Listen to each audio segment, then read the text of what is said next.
You have to contact. Morning, everybody. How y'all doing?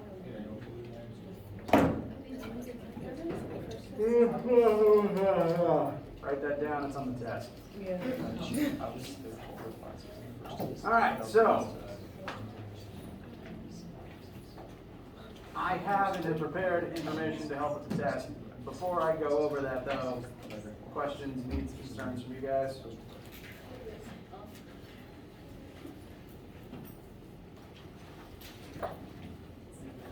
All right. Well, I have uploaded some materials to Brightspace to help with test studying. Tragically, Brightspace is down, so I'm going to have to describe them to you for the time being and what we can do about that. As a reminder, test will happen next week during lab time from the 3rd to the 6th. Come to lab as normal, and you'll just take the test then. I've lost my train of thought, so that's a sign it's a normal day. To help study for the test, I have prepared, it's supposed to be on Brightspace, one, a list of topics that will be on the test. This is the list of everything we've talked about, summarized from the beginning of the course to last week.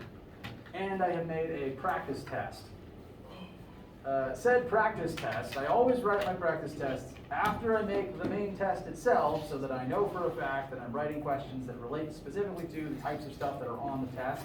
Obviously they're not identical, but the same concepts and formulas will be used, and the same basic genre of questions will be utilized.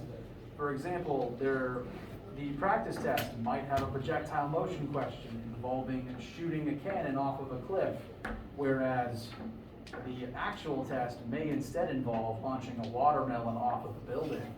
Same logic, just different flavor text. Now, again, WebAssign's not working either, which is frustrating. Since Brightspace is down, I'll just quickly glance through the list of concepts that you should be familiar with. Whenever Brightspace decides to work, when you log into it, under the Chapter 4 tab will be a Test 1 tab.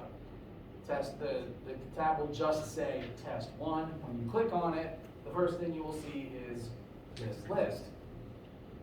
From beginning to end, in Chapter 1 through 2, we talked about intro section where we went over metric units and algebra and trigonometry and unit conversions, basic tools that you'll need for the entire class.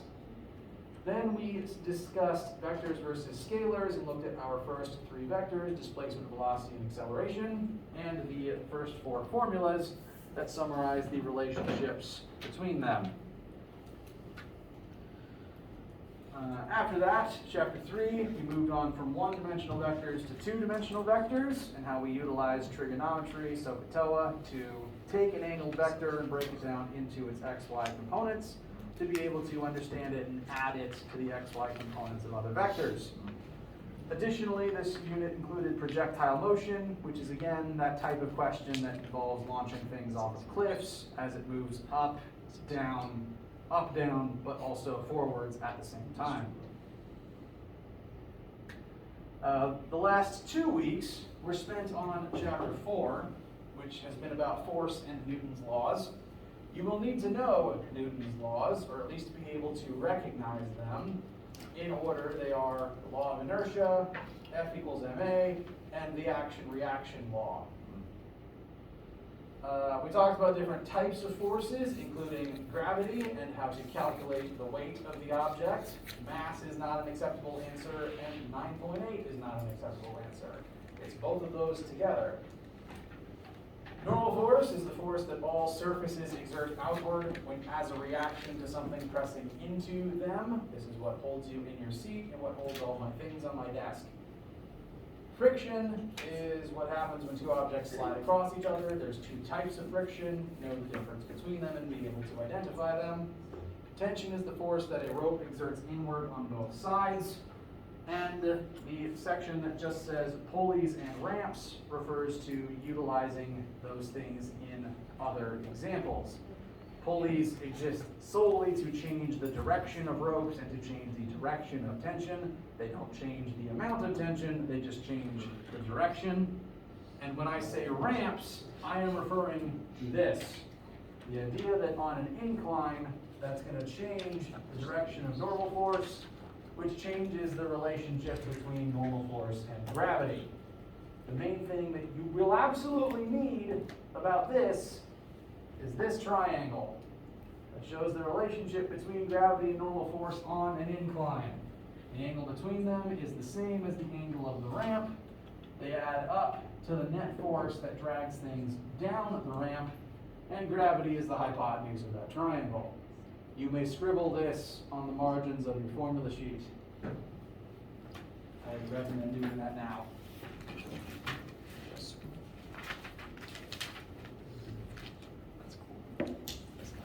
This list, whenever you're able to load it, or you can just write it and read it in your notes, exists so that you can look at it, look at all the things in it, and make sure that you've studied them and that they make sense to you. Now, to begin the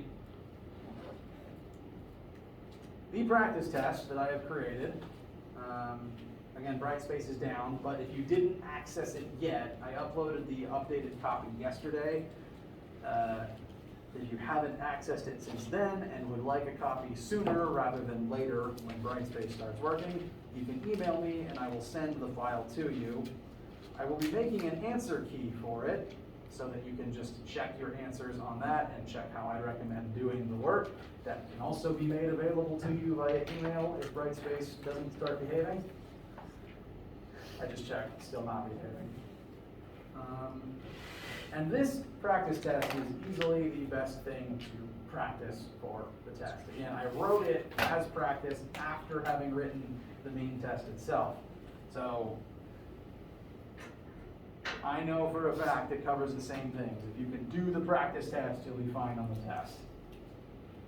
Now, a word of advisory, I do make my practice tests longer and more difficult than the test itself, specifically because I'd rather you make mistakes here than there. So if you are having trouble with it, that is okay. Again, it's a longer thing and it's designed to test your abilities here so that you have an easier time later. The test itself has 8 questions, and among those 8 questions is a loose mixture of 2 to 3 concept short answer questions and 5 math questions. The practice test, as a point of contrast, first 3 to 4 pages are about 9 math questions, and the last page has 6 short answer problems on it. So like I said, there's more here to make sure you cover all your bases. And additionally, these questions tend to be a little more difficult than the test ones. For example, the practice test asks for the laws of motion, because on the practice test, I assume that you would look them up in your notes or Google them and then maybe write them back down. On the real test, instead of having you write them from memory, there will be a collection of 5 statements, and you will have to pick which 3 are the laws of motion and number them accordingly. So it's less about can you recite them verbatim and more can you understand and recognize them. Because I did change the wording, I rewrote them using my own words instead of the ones that were on the slides or on Wikipedia, so that you do have to read them and understand what they mean and then pick the right ones. There is 5 statements, meaning that 2 of them are dummies. They either are wrong or they're just not laws of motion. So you have to pick the 3 that are laws of motion, label them accordingly, and leave the 2 wrong ones blank. If you take 1510 with me, I do something similar for the laws of thermodynamics.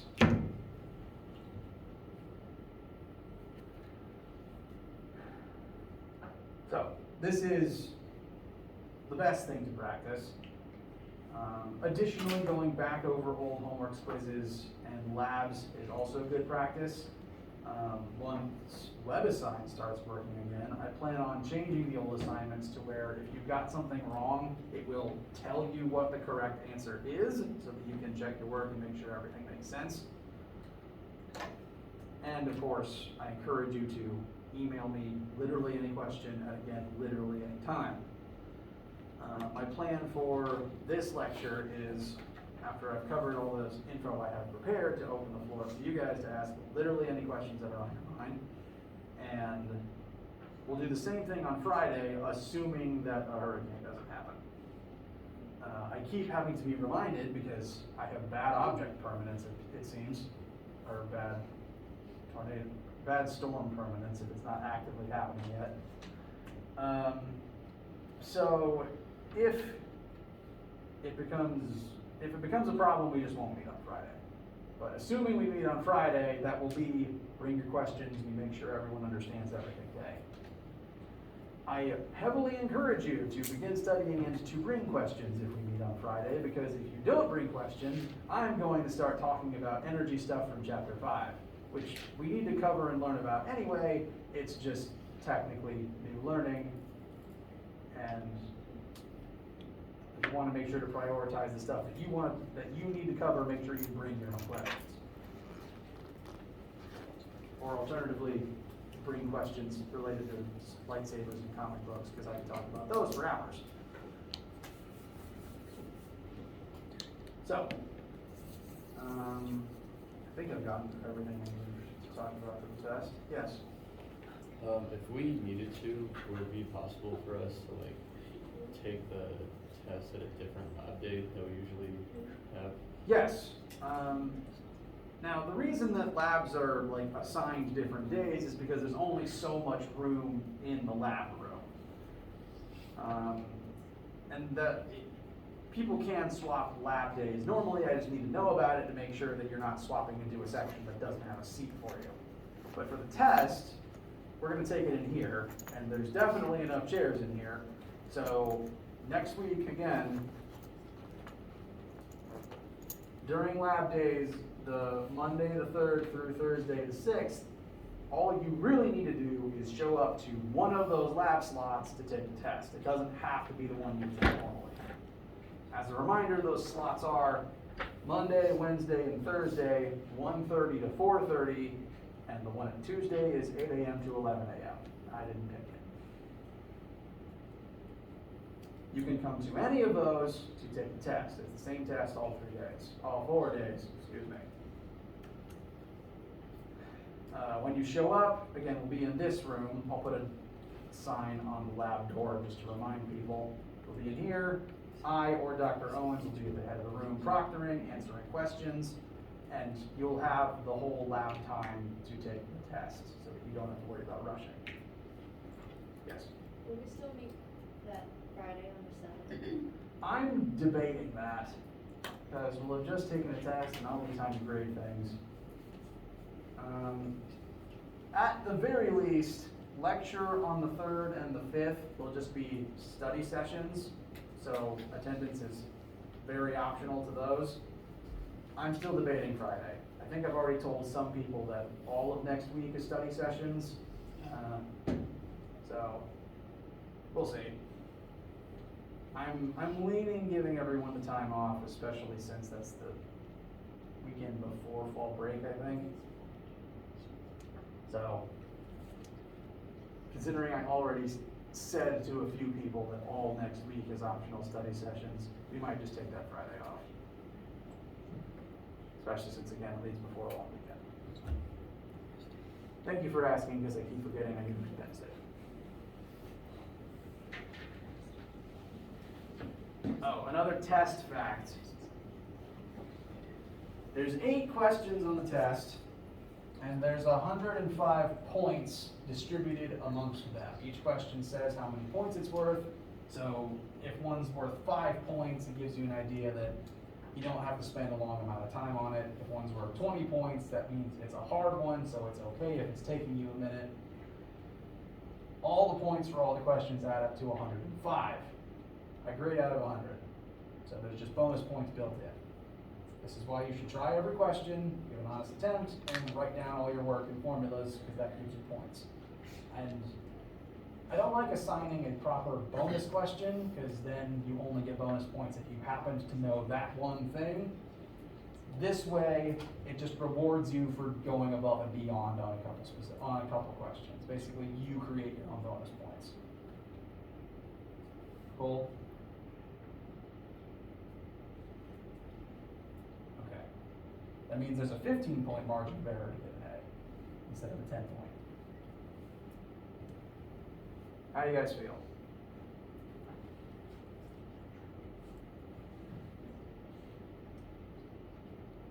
Okay.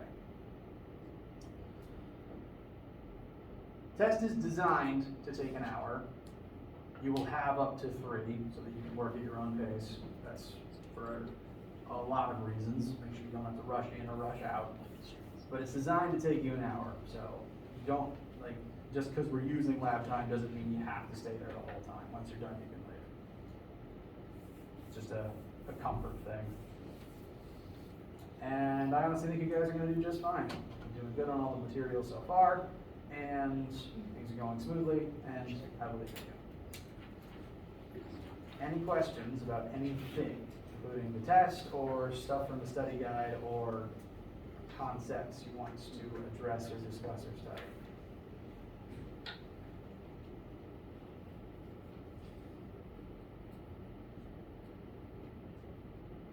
Okay. If there's nothing on your minds right now, again, send me questions anytime. If there's no hurricane Friday, rather than bringing Friday, and I'm going to start talking about energy, at least for a little bit. I'm not going to hold you very long. This is the prologue to what we're going to be looking at after the test. I'm not going to give you new formulas or anything to bog you down right now. I just want to discuss what is ahead of us and define energy in terms of physics, because, well, you'll see in a second. So test 1 is chapters 1 through 4. After the test week, we have a shortened week because of fall break. I keep wanting to say spring. Shortened week because of fall break. Once we meet back after fall break, we will be beginning chapter 5. And this is going to kind of create a bit, not really a cutoff point, but a transition in our course, because we're going to begin talking about energy and various concepts related to energy, including work and power. And energy, in terms of physics, is weird. There's a list of concepts within physics that are just weird, and as a result, even physicists have a hard time describing them. Magnets are one, energy is another. You've probably heard the memes about magnets.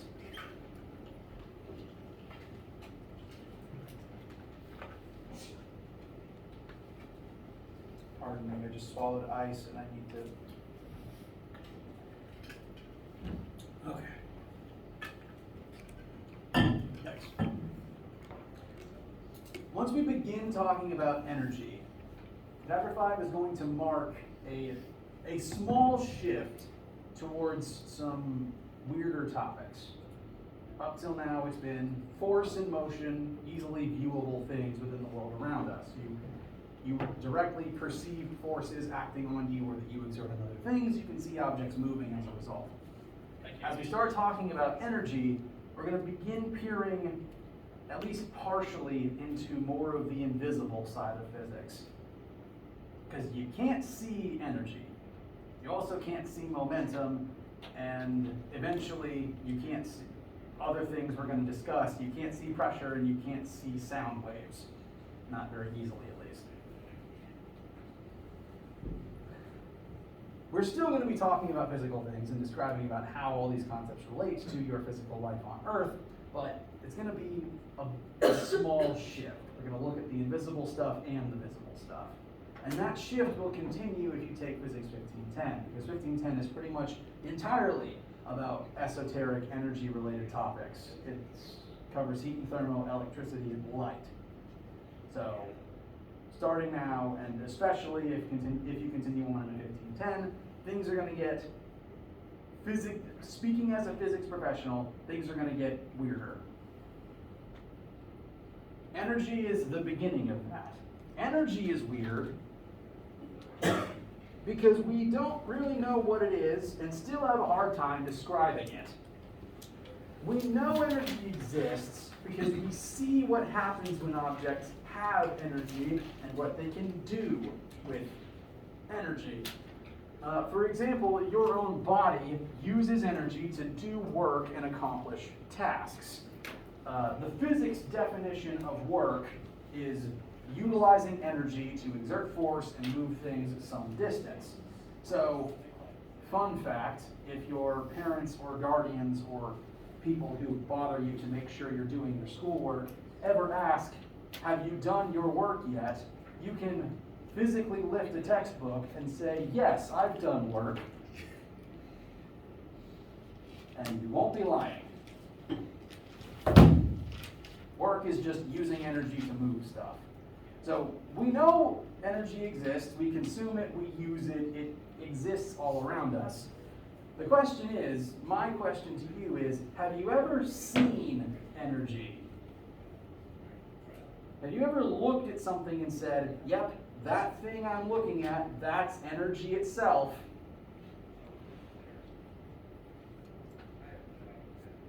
Nah, not really. Some of the closest things that people first think of would probably be light or electricity or anime. Sci-fi or magic stuff where you can see like energy on screen, but really all you're seeing is light. And light is a byproduct of energy being given off.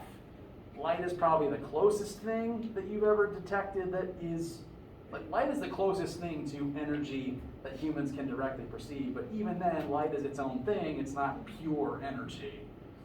It's just, light itself is its own weird thing. Humans cannot detect energy directly. All we can do is detect that things have energy and what they are doing with it.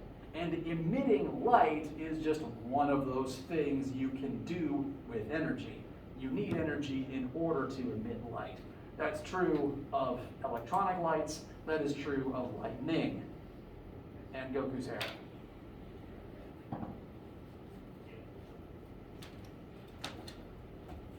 The best definition of energy that we have that I can present to you is, it is something that matter can possess that allows matter to do things.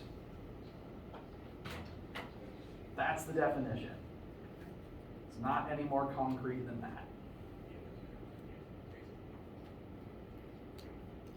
A lot of different forms of energy exist, and we've seen a lot of different objects and organisms do a lot of different stuff with energy, but the definition of the energy itself, that's as advanced as it gets. It's still, like, what energy is still very mysterious and still, frankly, pretty invisible.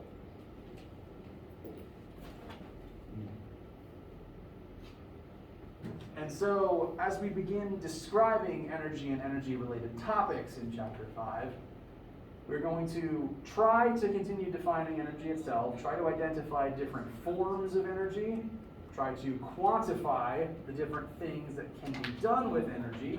For example, doing work, using force, trying to figure out how much energy it takes to exert certain forces, and showing how energy can convert between different forms. Your body's real good at that because you take in chemical energy from your food and you convert it to various other forms of potential and kinetic energy as you do stuff with it. So that is what we will be describing once we begin Chapter 5 in earnest.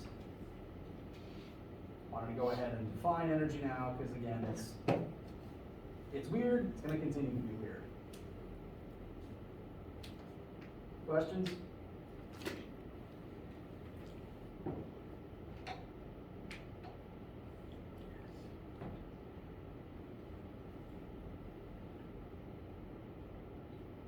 All right.